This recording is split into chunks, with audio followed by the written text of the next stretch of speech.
Welcome back to the HumanVerse Trilogy. Today, we're diving into a fascinating and provocative topic inspired by the International Manifesto of 2045.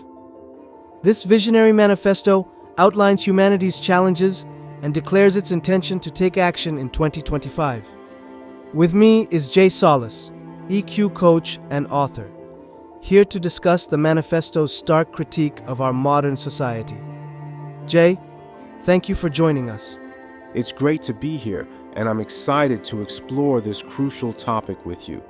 Let's start with the manifesto's opening statement. It claims humanity has become a consumer society at the brink of losing the guidelines necessary for evolution. What does that mean to you? The manifesto highlights how we've traded depth and purpose for comfort and convenience. Our achievements, from space stations to iPhones, are incredible, but they don't address the fundamental limitations of our humanity, our physical vulnerabilities, our diseases, and our disconnection from higher purposes. Essentially, we've built a world that's technologically advanced but spiritually hollow. That's a harsh but necessary perspective. You've also mentioned how humanity's behavior often mirrors a fallen angel among demons in a diplomatic universe scenario. Can you expand on that? Absolutely. Imagine stepping into a time machine and finding no civilization that aligns with your values. Would you feel like an outsider, a fallen angel, lost among demons? This analogy underscores how disconnected we've become from meaningful evolution. Instead of growing toward harmony and enlightenment, we often engage in petty conflicts and destructive behaviors that push us further away from what truly matters. And part of this disconnection, you argue, comes from emotional responses and comparison. How does that play a role? It's fundamental, Romy. Our ability to respond emotionally on higher levels with love, joy, and acceptance is what sets us apart from animals. But instead, many of us are trapped in what I call eating the apple, indulging in negative traits like envy, guilt, and self-doubt. This becomes especially toxic in a world where social comparison is rampant. Research shows that constantly comparing ourselves to others, especially in the digital age, leads to anxiety, depression, and a loss of self-worth. So, how do we overcome this tendency to compare? The key is to shift the focus inward. Instead of comparing yourself to others, compare yourself to who you were yesterday.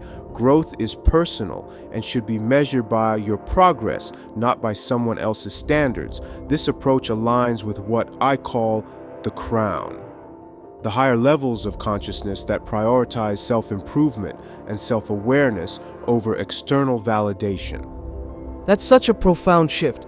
But what about the freedom to choose? How does that factor into this narrative? Our freedom to choose is both a blessing and a curse.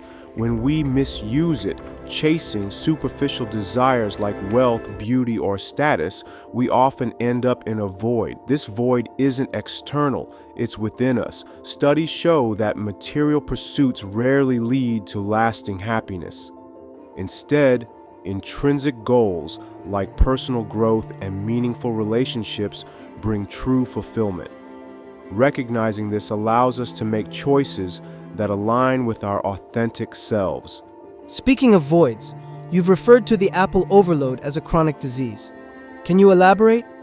Of course, apple overload is my term for indulging in negativity to the point where it manifests as chronic mental and physical health issues. Research links stress and negative emotions to conditions like heart disease, anxiety, and weakened immunity. To break this cycle, we must prioritize higher states of consciousness, joy, love, and peace. These states not only improve mental well-being, but also foster resilience and better health.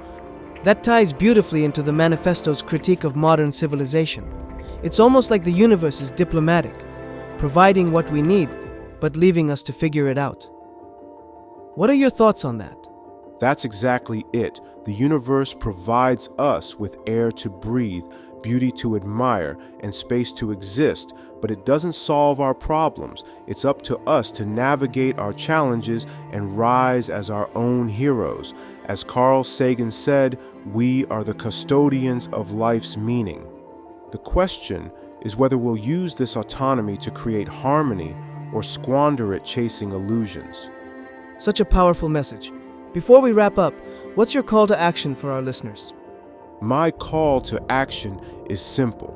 Embrace self-awareness and intentionality. Stop letting consumerism and comparison dictate your life. Instead, focus on practices like mindfulness, gratitude, and self-reflection.